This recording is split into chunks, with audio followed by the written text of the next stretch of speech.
याच्यानंतर या विधानसभा निवडणुकांनंतर या सरकारला काय फेफराला माहित नाही, जे हवं वाटेल ते मनाला काय जे हवं ते करायला लागले. आली कुठून हिंमत?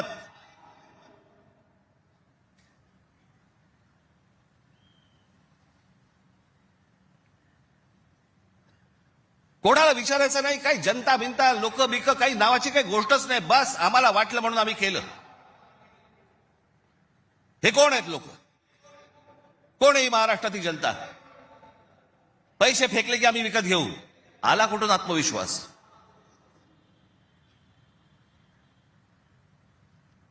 इतकी वर्ष मी आता राजकारण बघतोय. काँग्रेसची लोक सत्तेवरती होती, अनेक लोक सत्तेवरती होते, परंतु ते लोकांना घाबरून असायचे, जनतेला घाबरून असायचे.